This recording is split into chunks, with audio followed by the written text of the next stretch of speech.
Good morning, it's Jen here with Wild Savvy and the series Moving Forward with Hope, Happiness, and Heart. I am on early today because I'm heading off to a road trip, and while I'm waiting for my co-pilot, or pilot slash co-pilot, I figured I would get this live done, and I'm trying to pull this road atlas out here. So today I'm going to talk about mapping out your roadmap for moving forward. And it's funny because I'm traveling with my mom, and she pulled out this road atlas just in case. We actually have directions for where we're going, but if we get off track, we have a backup plan. Paper old school roadmap atlas. Anyway, all right. So I'm gonna kind of make this short and sweet because actually I already did this once, and then I wasn't able to download the video for some reason. So we'll get this in here. Okay. If you are wanting to move forward, and especially when things have gone chaotic, it's really good to have a plan. And there's different ways that you can do that. I know people set goals all the time, but it's not always easy to reach them, and sometimes that's because it's not the right goals or the right goals for you. I'm about social conditioning and like the social expectations, and just we sort of get those ingrained, like, oh, this is what I'm supposed to do, this is what I'm supposed to do, without really tapping into our true heart's desire. So, number one, tap into your true heart's desire and find what really just gets you juiced up so that you can be excited about moving forward. And I do have a program, Extraordinary Life Blueprint, that at the time of this recording, anyway, that I'm talking live right now, if the doors are not open, I'll leave some information in the description here with this video on how you can get information when it is ready to go. So we'll do that.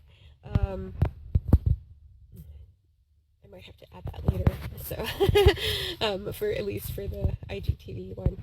Okay, and you tap into your heart's desire, what you really want, and there's different ways that you can do that.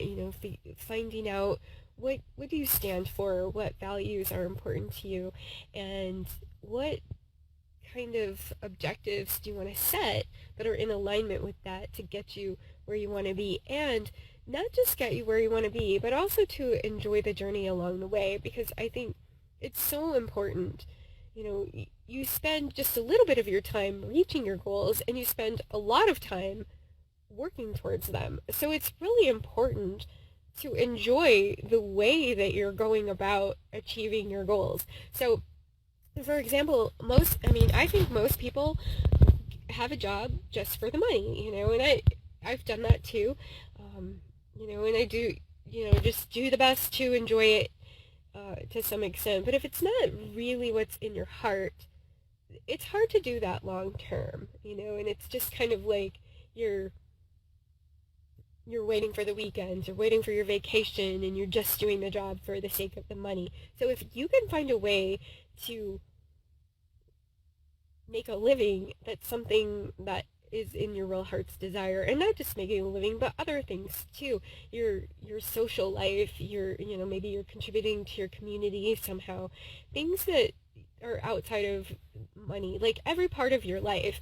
If you focus on what's your true heart's desire, when you make your plans for every part of your life, you're going to be much happier because you're spending most of your time working towards things. And if you're not enjoying that process, are you, how can you be really, really happy? You only want to have peaks of happiness with just the rest of the time, most of the time. Wouldn't it be great if you could find a way to just be happy all of the time? Okay, so it's how you go about achieving those goals. So anyway, that's just the tip of the iceberg on kind of stuff that the Extraordinary Life Blueprint can help you do. But it's an idea to get in mind so that when you're setting your goals, kind of think about that. Okay, number two, this is something that's really fun, the bucket list idea. So I don't know if you don't know what a bucket list is, which most people probably do at this point. It's a list of things that you want to do before you die, and usually it's like adventurous kind of stuff that's outside your comfort zone.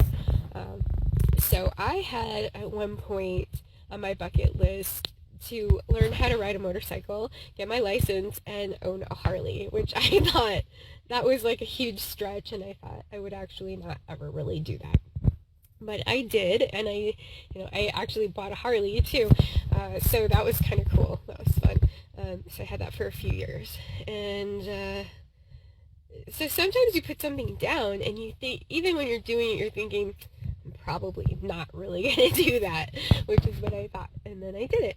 So, creating a bucket list, if you don't have one, is a super fun way to kind of get yourself out of a funk if you're feeling like so stuck. At least something to think about and look forward to.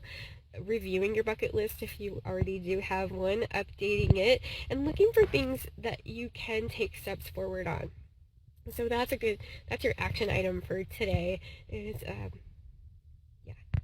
create a bucket list or review your bucket list and take some kind of action on it.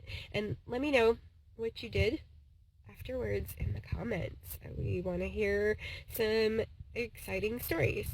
Okay. I think I'm just going to wrap it up there, and I will see you.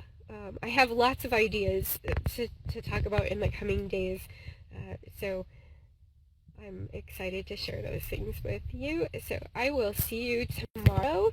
Be sure to share your bucket list ideas below. Any other thoughts, questions, comments that you have. I'm happy to coach you through any challenges you have in the comments. And I will see you tomorrow. Have a happy, fabulous day.